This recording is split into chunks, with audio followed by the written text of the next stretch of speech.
I mean, I pretty much know the scene by heart. I am so thrilled to be here to celebrate Schitt Creek. I can't believe that I'm in this position of getting to talk to all of you guys at this wonderful industry screening. And and here we have with us the stars of Schitt's Creek, Eugene Levy, an old buddy of mine who played the family patriarch Johnny Rose, Catherine O'Hara, Moira Rose, of course, Dan Levy, along with his dad, the creator, also writer, director, producer, all the things, and David Rose, and of course, Annie Murphy as Alexis Rose. And I'm so happy to meet you, Annie. I'm a huge fan of yours. Bears Beats, Battlestar Galactica. I mean, I'm right there with you. So just to start us off, Schitt Creek feels like the perfect pandemic splurge because the Rose's time in the town of Schitt Creek, living in these two just claustrophobic hotel rooms, mirrors the world's collective experience of quarantine, going from endless travel, work, kids going all different directions, to being forced to have to deal with each other and nothing but each other. As Alexis said, we went a year without seeing each other. What starts as a fish out of water comedy finishes as a homey family connection. Connections are everything, love letter to the silver linings. And that's why I think it's feeling so especially great right now. And in the process of this, David's relationship with his boyfriend, Patrick, courtship, and ultimately, as you see, marriage, kind of redefines sexuality on screen in just, it's groundbreaking in its normalcy, and how much the fact that these are two men getting married that we're celebrating is just a happenstance instead of the thing. So, having said that, welcome. Hi, guys. First of all, what a beautiful introduction. That was wow. Thank you. Yeah, so weird because there's no audience, but there is. And I'm supposed to do the interviewing, which is the strangest part of all. So I just have a couple of personal things I need tied up. The actual wedding vows, David, did you guys cross shoot that, or whose side went first? I'm just curious. Who did you shoot first? It's something that I should actually remember. I don't think we cross-shot that. I think on the day, well, first of all, our budget was so small that I know that we had 3 cameras there, which was a luxury for us. But I think we needed to maximize the coverage we were getting. So I think one camera was on Noah, one camera was on the audience, one camera was on Catherine. And then I think we swung around to me after, just because I guess that was how the day went. But no, it was not cross shot. I wish that we had the luxury to do that. It saved us some time. The flowers. You had to save the flowers. It's always something like that, isn't it? Budget was. We had exactly. Flowers. We had no budget. Yeah. Those were plastic flowers, by the way. But the funny thing about that whole scene, Jennifer, was that there were so many people sobbing from the very first rehearsal. It was an amazing day. By the end of the day, we were literally cried out. I think it just, couldn't squeeze another tear out of anybody. It was like the real thing. Well, there was so much in it too, right? I mean, it was the culmination of the story. It's the culmination of the series. It's everything that it means and that that it means for generations in front of you. Did you hold on? And I think really saying goodbye to the cast and the crew. Yeah. Everybody in that room, Yeah. in that set, we're going to say goodbye to very soon after. And yeah, it's easy to cry. And we shot, it was our last day shooting on our sets. So the way that we shot, we did about a month and a half on our sets, and then we took a brief hiatus, and then we would shoot all on location. So a lot of our show was block shot. And so that particular day was shot, was the last day that we shot on our set. So it had this kind of melancholy magic in the air because it was the last time we were going to get to walk through the cafe and be in the motel and be in the town hall. So there was this kind of sweet nostalgia that was in the air. And I think for me in particular on that day, when you're writing those scenes, and we would write in advance, so much of it really in our show in particular came alive when the actors got it on its feet. And I think, when you're writing the series finale of a television show, you're just constantly walking around scared that you're going to make a mistake. And especially when it comes to a wedding, you want to write that wedding perfectly. You want, to give your actors everything they could possibly have to work with on that day to make that moment work. And it really was when we all kind of walked into the rehearsal of that scene and did it, it was the most incredible experience to be in that room with our cast and our crew who was watching on the sidelines and being there, because so much of it was real. So much of the emotion in it was real. And I knew kind of in that moment after we had rehearsed it and blocked it, that I think we were going to land this finale in a way that was going to be exactly as I hoped it would be, kind of from an emotional standpoint. So that day was probably one of the most extraordinary days I had shooting our show. And it didn't help that the very first thing that we sorry, Jennifer. Very first thing that we did that day was the jazz. We all sat around in like this beautifully decorated town hall, and the Jazzagals recorded their parts. So it was just all of us sitting there in the pews listening to these angels sing the most heartbreaking songs. And so that kind of set the tone for the day, and it was all downhill/uphill from there. So the Jazzagals were they were the Jazzagals. It wasn't a loop group. No. Yeah, no, that was them. Yeah. Again, budget. Yeah. Exactly. One of the moments that the first moment that really gets me in the wedding, and that I cry every time that I've seen it, or the one time that I saw it. I mean, it's not a big deal, but is when you say, Dan, to Alexis, I have to tell you, I'm continually impressed by you. Because I think it speaks so much about your character, Annie, your growth over this series. You come into the show as like the pinnacle of just vacuous, selfish, insecure. You know what I mean? Like that's what's fun about it. That's what's luxurious about it. Is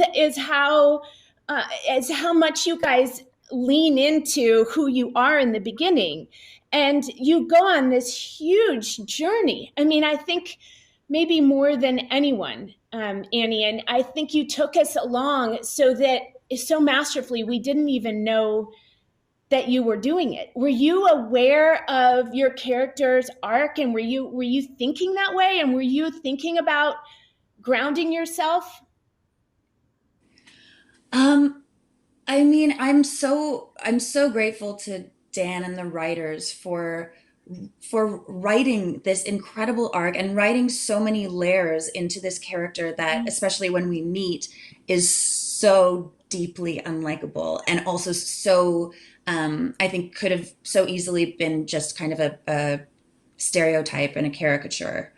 But to see that growth over the 6 seasons, having her coming in dependent on men and on money and on things, and then leave with a brain full of high school knowledge and then college knowledge, and this desire to go off on her own and keep pursuing independence.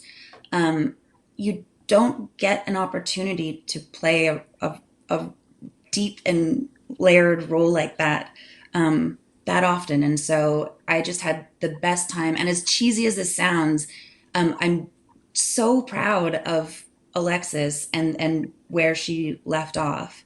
And yeah, as I said, I have Dan and the writers to thank for that. It was just the best. You do have Dan and the writers to thank for that, but it is in you too. It really is. I mean, to have the through line of Alexis be so vivid and still find a way to kind of make her more and more gentle and more of the earth. It was really masterful. I feel like in the final season, that I know you have to hear this all the time, but that breakup scene was about as like was just as beautifully done as just about anything I have ever seen. And when you stop and tell your mom, who is sorry, Catherine, she's not really your mom. You can call her mom. When you stop and tell her how hard it is that you're leaving, I think that just and she's kind of trying to slough off her sentimentality. I love that you let Alexis just go there. It's really, and then you undercut it with a boop. I mean, brilliant.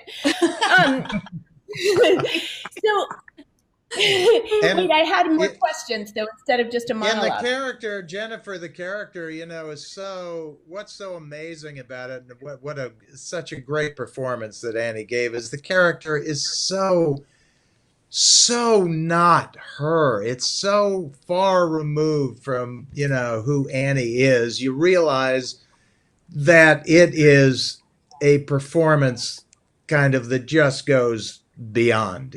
It's incredible what from day one, that was the character that walked on the set.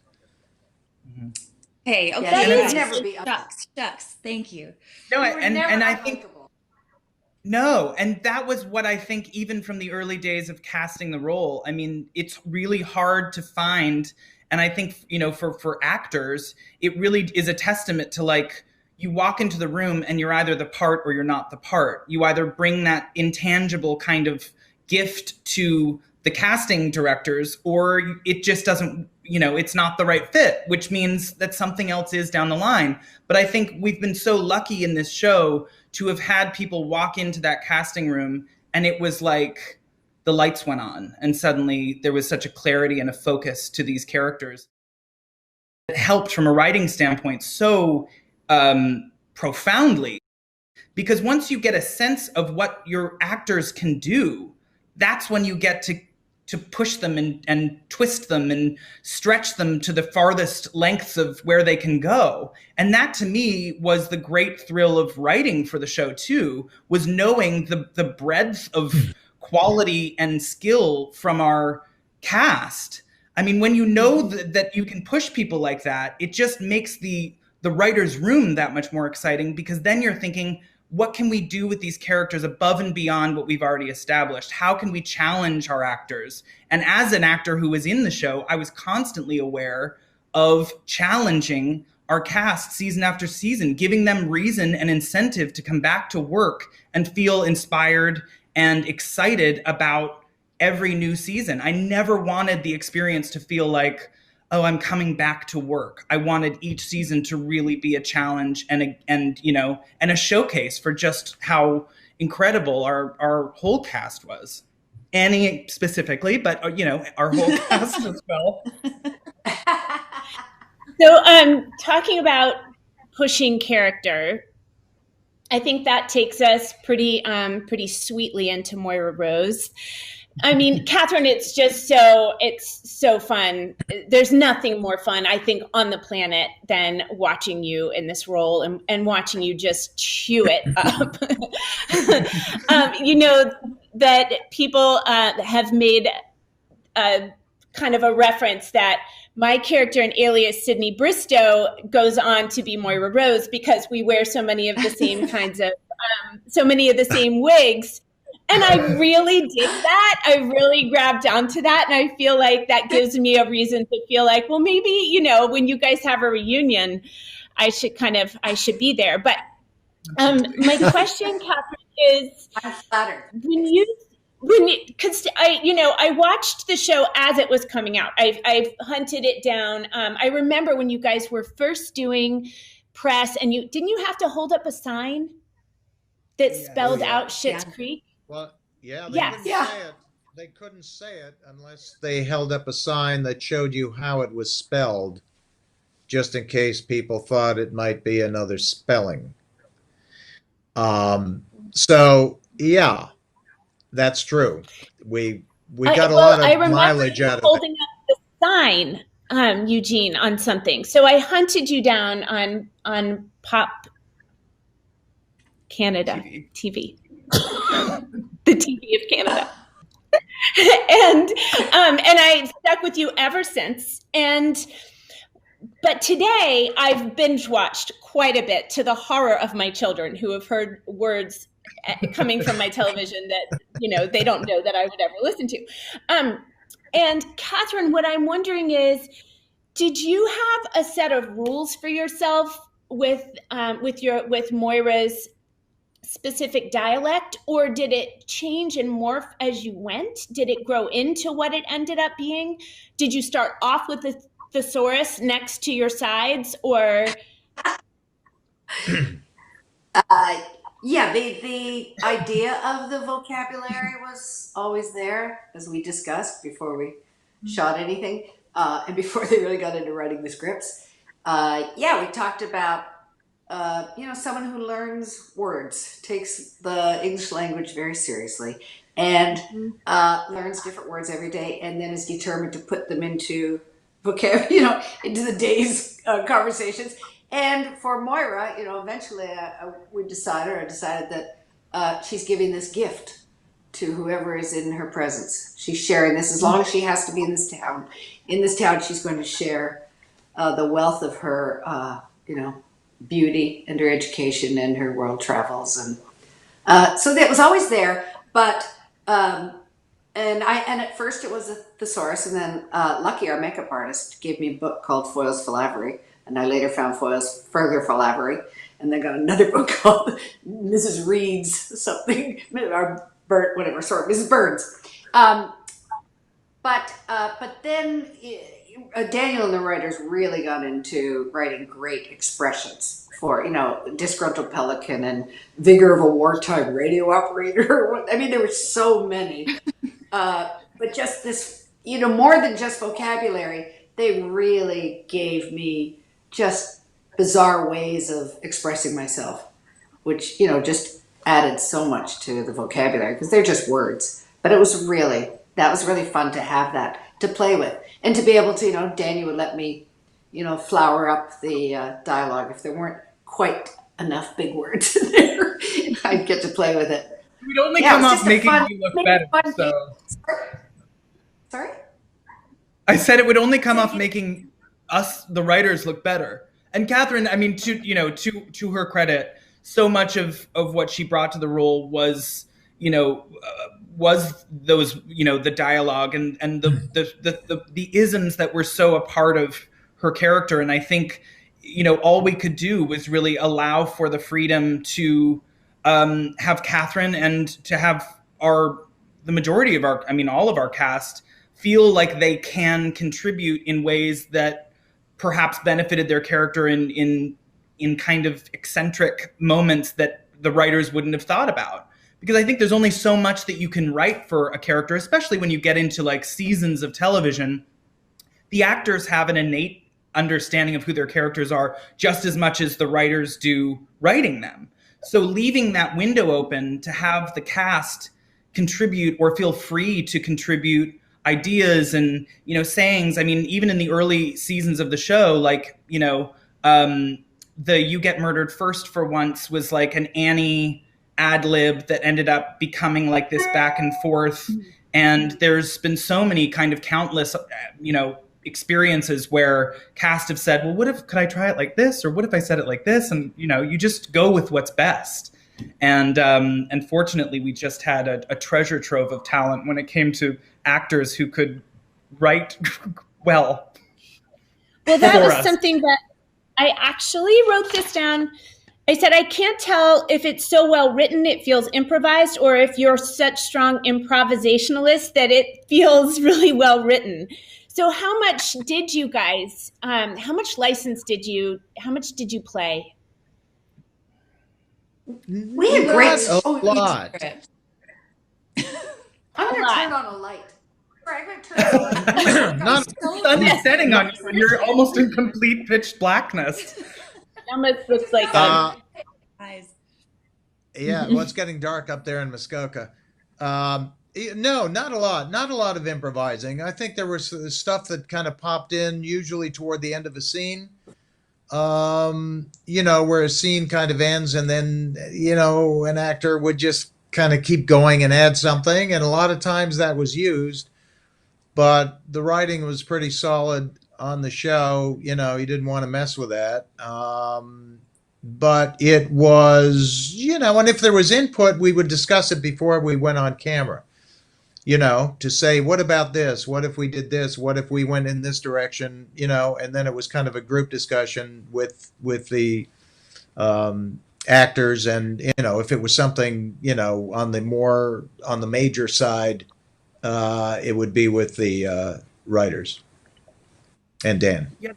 Yeah. I mean, I think that's what table reads are so effective for. I mean, I personally just hated them because I feel like so much of our show lived on its feet, and so much of our show was in the physicality and the reactions of the performances, and not necessarily, it wasn't like a 12 jokes per page show. The jokes were there, but they were in the glances or in the reactions, and in editing the show, I spent so much time with our editors scouring the footage for people in the background who might have just given a funny reaction to something that Moira had said. So it was a very dimensional process in terms of mining the comedy out of the situation.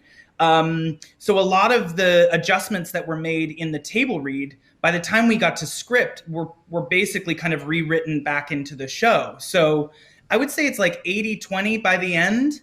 And then that 20% really being kind of a little bit of improv at the beginnings and ends of scenes. I think we played a lot with blocking. That's where I think cast would really kind of have fun with what they were doing and how they were going to exit and enter a scene. So that's where the looseness of it, I think, comes from. And also just, people, the actors just being very good at delivering the lines. But also knowing that you are all knowing that you're all really respected by, the creators of the show, and knowing that if you are inspired by the script to come up with something, that you have the freedom to do it. It may not get used, but no one's stifling. There was no spirit crushing on that set at all. Everybody knew they were respected and that the best was expected of them. So it's just the loveliest way to work. Thank you, Daniel. It really is. It really does leave you so open for imagination, doesn't it? When you feel that is, it's not that you need to all the time, because so often I feel like when you start improvising, you just add a button to a scene and then someone buttons your button. And then the next thing you know, the scene's 10 minutes long. And it's like, okay, yeah, we get it. We can be funny at the end of a scene. But, but if that spirit is there in just the environment, it just leaves everything feeling ripe and alive. And I feel like from the outside in, it looked like that was very much the case. It was. The physicality, Catherine. Go. Sorry. One of my favorite. Okay, sorry. One of my favorite physical moments that I can picture in my mind. I know this is going to seem, well, there are a couple, but oh gosh, they're all Catherine, but there are a couple that I have to say.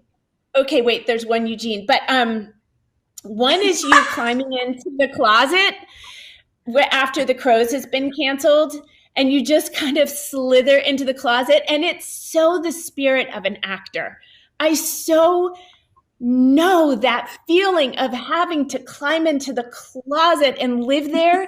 And the way you did it, I just think anyone on this Zoom can really just hang on to that. And then you lived there. It was so brilliant. The other one is in the new hotel room where you have the duster and you're pissed off and you're kind of flinging it around. I'm sorry. That was so brilliant. Yeah. Eugene, at the top of the top of one of the seasons where you're running as fast as you can and you come in or maybe it's the end of a season and you say, "We're out, we're getting out," and you sell it to the guy who has the heart attack.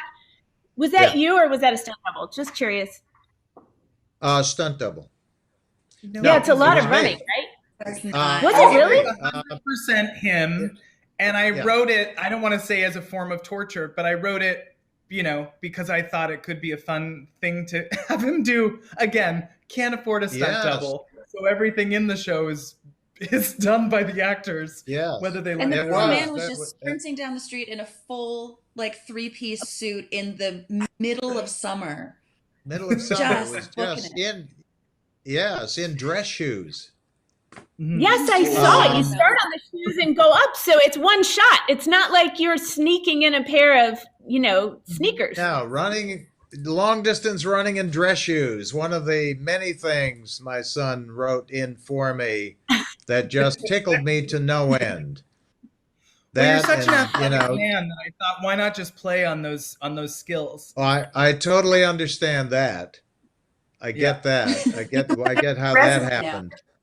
Yeah, but that was a lot of running. But it did lead to a very kind of funny scene at the end when I finally get there. It is. It's very funny. Oh, that's where Catherine.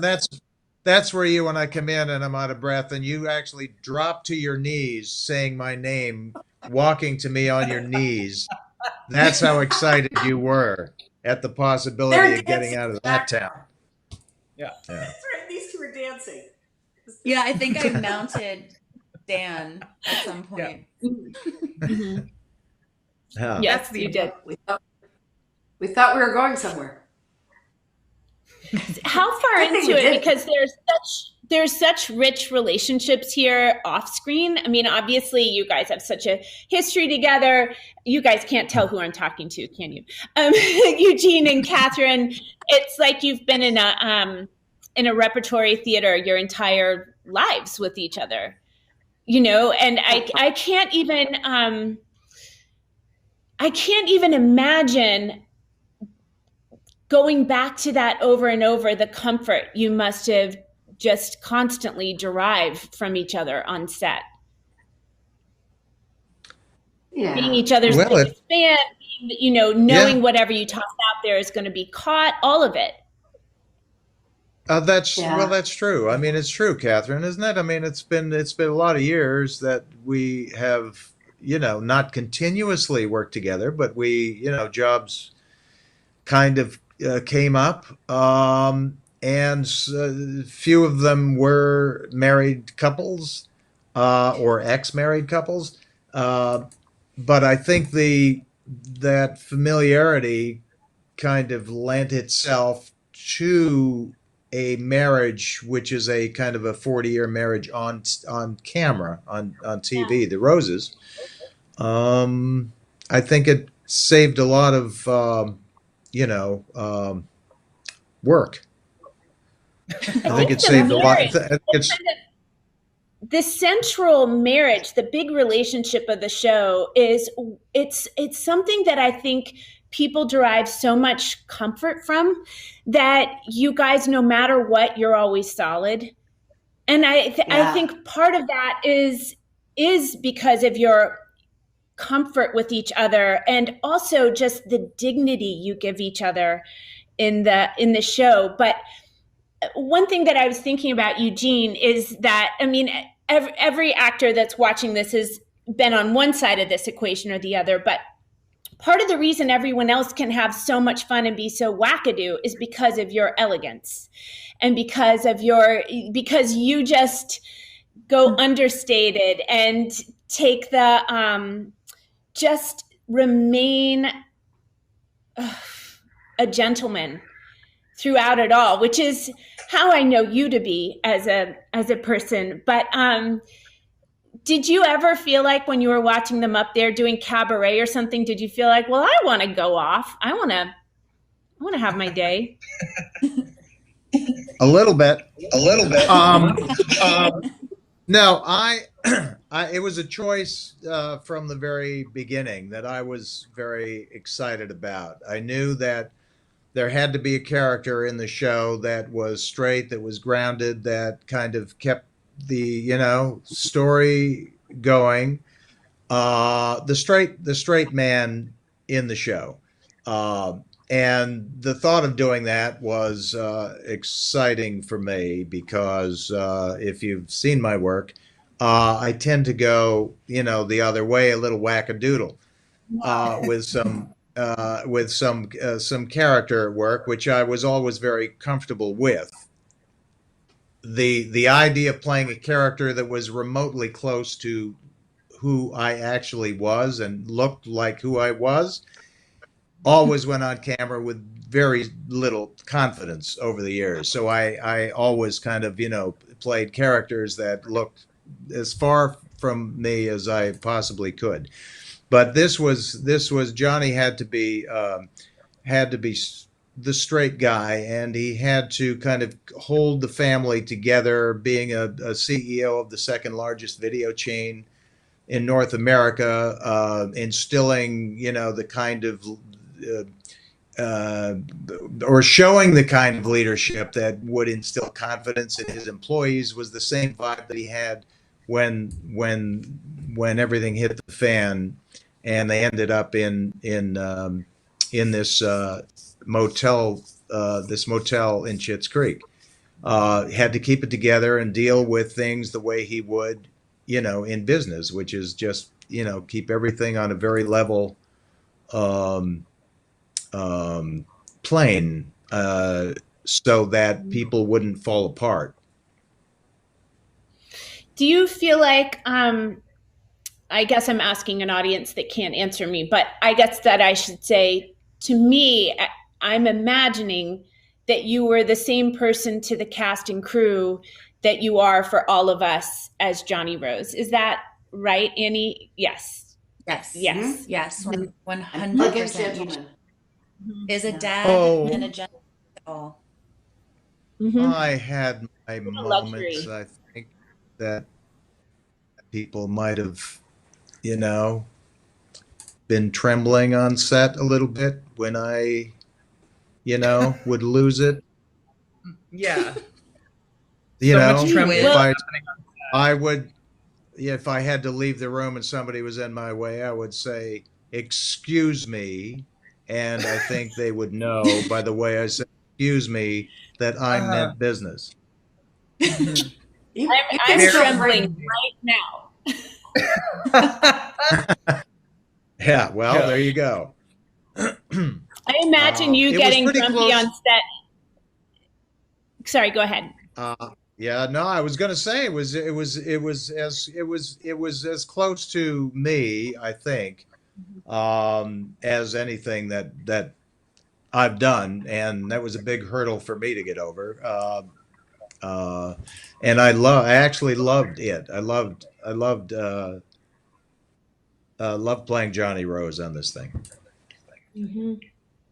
Well, I tip my cap to you because it's hard to play someone close to yourself and make him so real for everyone else and not just kind of sit back on your heels. You really do lead the way. And I was going to say, I imagine the days that you had a moment on set very much like my beloved Victor Garber, which when Victor is grumpy on set, it would just be my favorite thing in the whole world. He would get mad at props. He would say, damn it, damn it, damn it. And it would just Oh, make me so happy. It's just, what's oh, better? oh my God! Did you see Victor on the show, Of Jennifer? course. Of course, I Oh, saw Victor. He called me wow! and told me he was going. I spoke to him when he was there. I mean, I was pretty involved in the whole thing, actually. He Surprised he didn't Wow! tell you guys, but whatever. He he Uh, was so funny, Yeah. he was Such a breath of so fresh air so funny. into that world. It was tricky, and it took someone like Victor who was just so good at like dimensionalizing, if that's even a word, something that could play as so flat, the like ex soap star coming in, and he brought such a depth to it and such a humor to it which is a hard thing to do when you're playing like a person who doesn't have a ton of humor. His character And on remember our show. the table read when we were all, Victor was still in LA and we were all in Toronto and we were sitting around doing the read, and someone just put their cell phone in a bowl and Victor Garber's beautiful voice was just coming out of this bowl, and he had nailed the character right out of the gates and was making people just absolutely crack up. But it was so funny to just have this tiny bowl like with Victor Garber's soul in it. Speaking to the wonderful budget of our show, Victor's table read involved a cell phone in a bowl. So Yeah, there we go. Still Perfect impressed. as is. Exactly. You didn't have a ton of outside players. I mean, the town was really complete as the town, right? It must have been so cozy. Yeah. It was. So I want to know about where you guys were shooting, because it just looked like heaven on earth. Aw. We had 2 locations. One was this little town of Goodwood, Ontario, which acted as where the Rose Apothecary was, and then we had Bob's Garage. I'm like putting it out on a map that no one can see. But anyway, it's where the cafe was, the apothecary was, and Bob's Garage was. So we were there for like a week and a half. Then we would go to the actual exterior of the motel, because the interiors of the motel were on sets. Although people still to this day are shocked by the fact that it wasn't actually, the rooms weren't actually in that location. And that was always it was Hockley Valley, Ontario, and it is absolutely picturesque. And the drives to work every day were just early morning, sun kind of cresting over green rolling hills. And you show up to work. The base camp was in this like field that was so gorgeous. And then, the drive was 2 minutes and suddenly you were there. It was really, and in the early days, we would play volleyball behind the motel at lunch. And, it was, a lot of people called it summer camp, and it really was.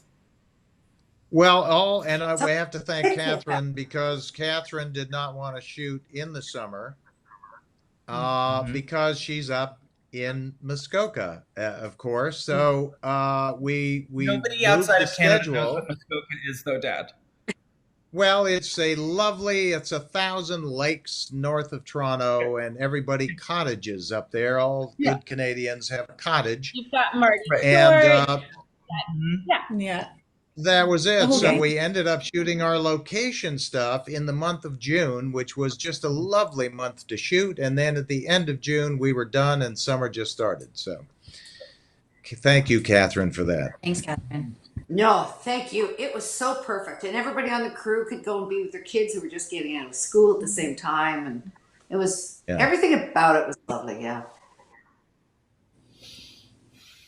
So was the last scene that you guys shot the goodbye?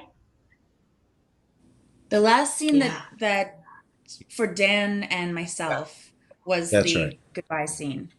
And me. That was, oh yeah, and you too, right? Yeah. You had like a little driving bit, right. So those tears are not fake tears. Those are very real tears. And I think I've been saying, I think you can just basically see Annie Murphy and Dan Levy, and it's not David and Alexis. It's the two of us having a real cry. It was kind of the perfect way to end everything. It was, because sometimes crying for a period of time is like not easy, particularly when you have to do coverage and like you're shooting the scene for a minute. So to have that kind of emotional undercurrent helping to provide it was just, the moment was so, for Annie, the whole last season, Annie like never cried at table read, was very stoic. And I was always the one being like, really? So the last episode table read, just not doing it for you? Okay. When's she gonna break? And then I feel like towards the end, the last day almost to just bug me. And then finally on that last day in the rehearsal, Annie completely fell apart. And I don't want to say that it made me feel good, but it was a nice thing to know that like you You laughed maniacally. You laughed maniacally. You saw me crying and you were like, It happened. just been waiting for it. But there's something, I mean, I feel like all of us on this chat know now what it's like to shoot a last episode of a series, and a series that was quite definitive. I mean, I lived and breathed for Alias. That's just a sidebar, and hopefully one day I can tell you all about my feelings and love for it, and how it shaped my life in 1,000 ways. But, I think the joy of watching the last episode of a television show is that you get to search for those moments where you're looking, I remember watching the finale of Friends, and you're kind of watching these people who their whole lives had changed by way of this show. And part of the joy and the excitement of watching that last episode is trying to discern, is it the character or is it the actor? And the beauty of it is that it's both. And if you can do it properly, and if it's, if the story's told right, that you really get to maximize that sadness and happiness and joy and pride and all of those feelings that come with saying goodbye to something that you love so much. So to get to do it ourselves was such a joy. I can hardly watch last episodes of shows because it just, goodbyes are so hard. I've never seen the final episode of Alias because I say goodbye to Victor in it, and I just can't even take it. But your show really did that for me too. Oh my gosh, I'm gonna have to call him. Wait, I have more questions. Can talk amongst yourselves. Yes. Love that. Did you struggle in the last episode of Alias? When you were shooting the last episode of Alias, was it as much of a struggle as it was for us? Yeah. Oh, you can't even speak. Dan, change the topic. At the end, they wrapped me, and they no, it's okay. It's a beautiful thing. They wrapped me, and they said they wanted me to give a speech, and the whole stage was packed with anyone who had ever worked on the show, and I just couldn't even. So I just hugged every single person there and I just said thank you. And I just remember like it was just a mantra. I had to say it 1,000 times in order to say it, even begin to say it enough, just because how do you cap that? I mean, you guys will finish this season and of course you'll still see each other, but this moment will start, you know how it is. It dissipates a little, and luckily we're actors. We go on. We have another one. Yeah. Yes. You have the memory. Yes. Oh, you. Yes, we do. Hopefully we go on. But that scene, that scene. Come in the closet. Exactly. We're just spend the rest of your days in the around for the closet. closest closet here. Speaking of the closet, I have to say, I actually imagine the Roses are still living somewhere. Even though I played one of them, I think they're going on without us. They actually, I do their too. lives I think continue. it's like it's to preserve our own sanity. I do the Is that exact same thing. Yeah. Yeah. where are they now? And it is one of those weird things. Go ahead. for it. Nope. I was just going to say, it's one of those weird things because, I think, I don't, Annie and I don't have the years of experience that my dad and Catherine have. And so I think going into this show, there were so many things that you read as an actor, and Annie, jump in anytime, where, actors are saying like, I said goodbye to the character and it really felt like a goodbye, like I was stepping out of that person and it took me a minute. And I would always think like, or, when the moment's right, you lose yourself to the dialogue. And And you're like, ugh. what I had done previously was just a Lifetime movie that wasn't very good.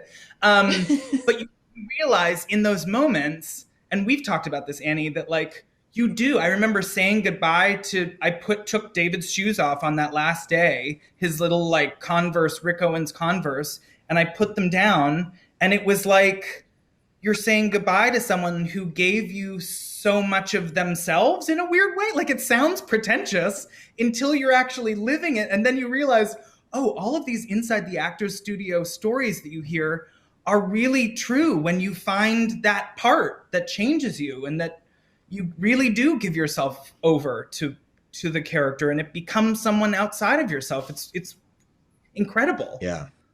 Well, that's myself. why. Goodbye. You pooped your in the mirror? You booped yourself? Yeah. I pooped myself in the mirror. How? Yeah. Oh, boy. Well, that's why those hugs were. That's why that scene was probably the most memorable for me. The family hug, and Stevie being there as well. Those hugs were amazing because we were saying goodbye to the characters, and we were saying goodbye to each other, and to a show that we just had 6 years of such joy working on. So, you know, when you have a scene at the end where you have that kind of contact, you know, actually you can actually hug right near the end of the series. I mean, that's overwhelming, really. Yeah, And I mean, lovely. It was lovely to have.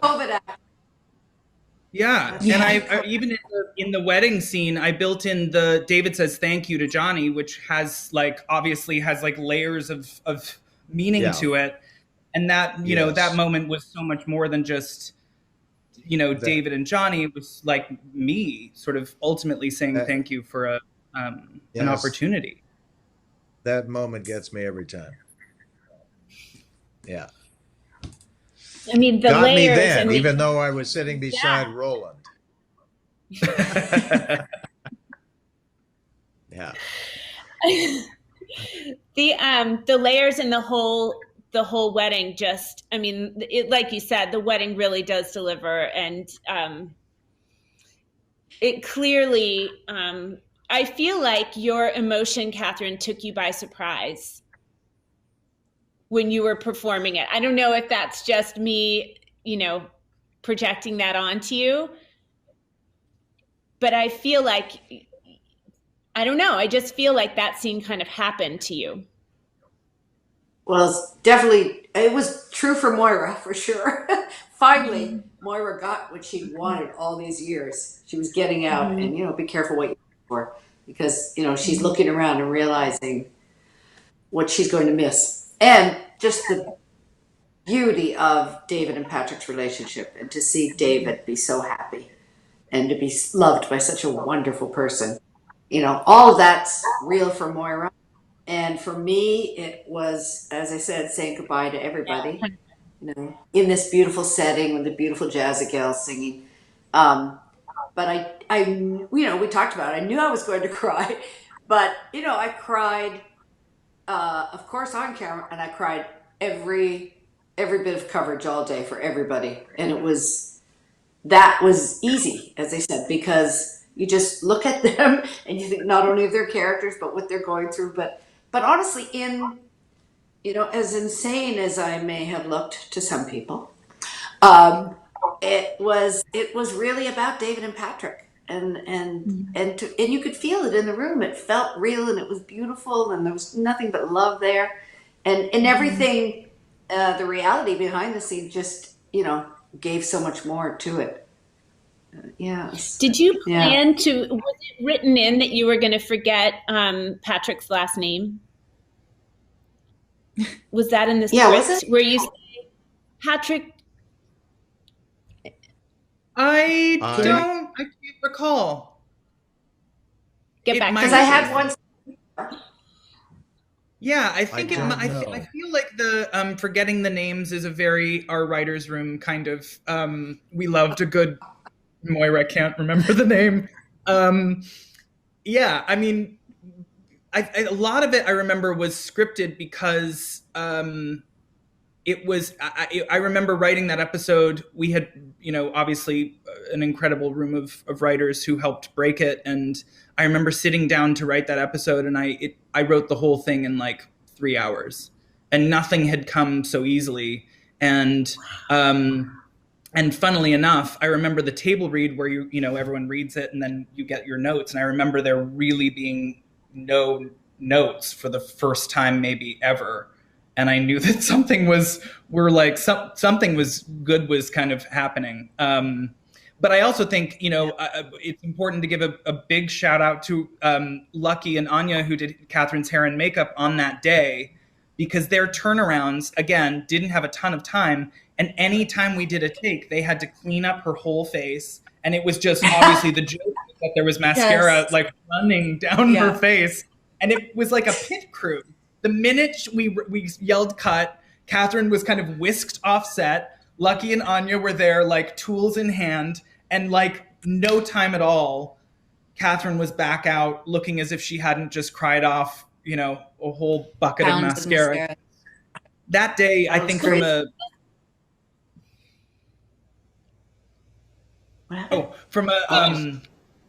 from like a production standpoint, you want to also use those moments, those last few moments, to really write a love letter to your crew as well. And I think for us, we're not a big, bold show that has huge production value and big sets. So it was important for us in that last episode to showcase all of the different departments. And that wedding really was kind of, from a creator standpoint, a love letter to our crew, because you got to see the peak wardrobe for everybody. You got to see hair like you've never seen before, and makeup like you've never seen before, and production like you've never seen. And that was so important to challenge our departments in those ways so that they could also say goodbye. And that wedding really felt like a goodbye, not just from the cast itself, but from all of our departments who kind of tipped their hat and said, we had fun. So it was in editing it all together, I was just so pleased with how it came together, because everyone really kind of gave it 110% that day, and it was quite great to watch. That was one of the clearly joys was. I was just going to say, it show. clearly was a blast for anyone who had anything to do with design, the whole show. Yeah. Yeah, and the crew, many of whom were with us for all 6 years, were just so supportive on set as well, that no matter what was going on set, you felt like it encompassed everybody. And when there was funny reactions, the crew was showing you with their involvement in what you were doing, that they were totally behind the show and kind of loving their jobs on it as well. So that was also, it's nice when that happens. I'm sure obviously you've experienced that on your runs on Alias, where they're just, they're right with you. They're just right with you, and you can feel it, and you you have their support and their love. And that's great. So we're about to wrap up here, but I just wonder, when you were first coming up with the show, pitching it, selling it, how much of the where the story ended up going was in that initial Bible, and how much of it evolved because of living it? Well, I think I'll just preface it by saying it's. I think a lot of the show really happened by, kind of living it. The presentation was a different kind of animal that we put together. The characters were kind of there on paper. The family, Stevie and la-di-da. But the show really, almost took a 90-degree turn once we started on the series. Wouldn't you say, Dan? Yeah, I think once the cast was there, we had a much clearer idea of where it was going to go. And I think the one thing that remained a constant was just how much work we did on character. I remember going over to my dad's house and just spending weeks and weeks and weeks and weeks breaking every tiny detail of the characters. And I remember at the time being like, okay, can we just start scripting this show? But it was funny because so much of the show lives in the anecdotes, and Alexis in particular, so much of her life is told through stories that she lived in the past. And, I remember a little bit Alexis was like on a piece of paper as being this reality show that she had done. And it's one of those things that we didn't even get to for seasons. But then you kind of look back through the pages and realize that things were there, and a lot of Moira's backstory, and kind of, so that from a character standpoint, it was all there. But then I think once we got the cast, you almost have to kind of relinquish a bunch of what you own, what you think for yourself once you have a cast together, because you really have to start writing for a cast and not what you think that cast should be doing. And obviously the idea that this show was going to be about a family that unfolds over season after season and learns the true value of love, that was really the thesis from day one. So that never really changed. It's how we got there that I think is a direct reflection of the strength of our cast and just what everyone brought to the table. Yeah. Well, as we're wrapping up, is there anything, if each of you were to say just something you want to keep from your character or the experience or each other, what would it be? I'll start. Go ahead, Eugene. You have to start.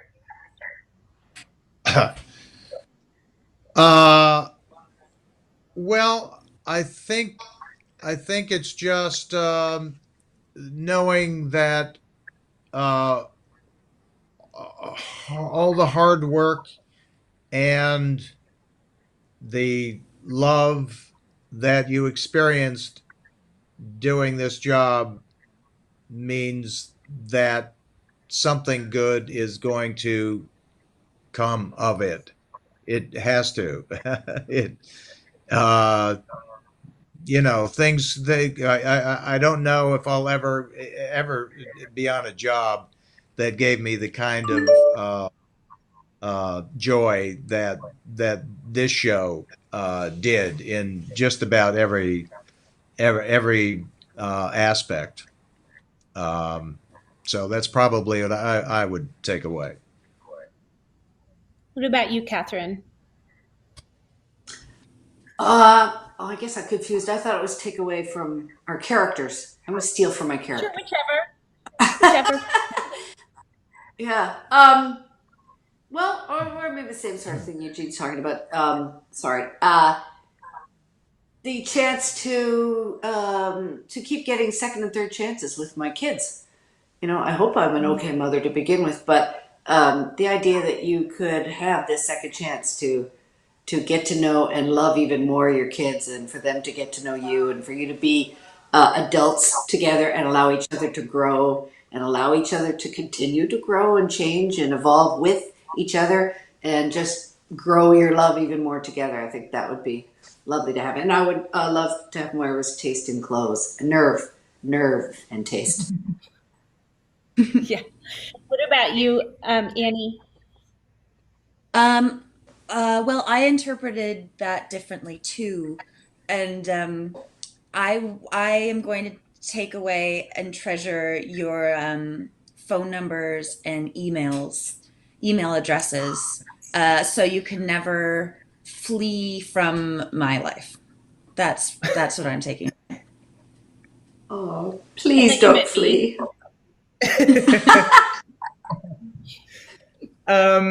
Yeah, I mean, mine is just an amalgamation of everybody's. I think from a professional standpoint, I don't think I've ever been prouder of a group of people in my entire life. And to end our season with the kind of recognition that we have, I mean, to see our entire cast rewarded with Emmy nominations, and not just our cast, but our incredible crew, our hair and makeup and our casting and our production design and our sound, it is overwhelming to feel that sense of pride for a group of people, and then to see them recognized on such a high level, it's overwhelming. And then, professionally, I feel like David was so confident and sure of himself, even though he was incredibly kind of held back by his own insecurities, that I certainly have taken a lot of his kind of unabashed confidence and pride in himself and what he does. So he's certainly made me a slightly stronger person, I think.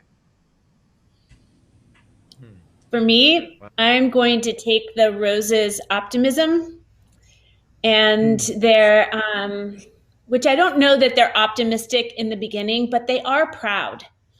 And they are, by the end, they certainly do make you believe that a little time stuck together with people you love, even if you drive each other nuts every now and then, is a pretty worthwhile way to stop and spend your life. And I'm grateful for that.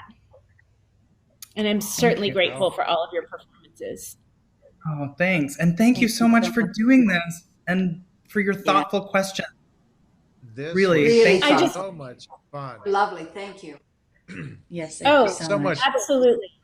I know you guys are talking up a storm right now, so I'm sure we tread things that you are well worn, but they were fun for me to ask. Good stuff. Good stuff. And fun. Honestly, really great fun. Great. Well, I thought we were done, and now we're not. So let's talk about something. There's, it's hard not to interrupt each other, isn't it? It's an interesting way to go. There should be like a little timer in the corner or something that people can kind of. We're done? We signed off? Oh. We're on. Oh. Still on. But we're supposed to sign off. Well, this is live television. It's what they call live television. Just say goodnight. Just say goodnight. Okay. In case people don't know, this is live. Talking to the nice actors. Exactly. Okay. Thank you, everybody, for watching at home. I'll be in my closet. See you there. Thank you, Jennifer. Thanks. Thank you, guys.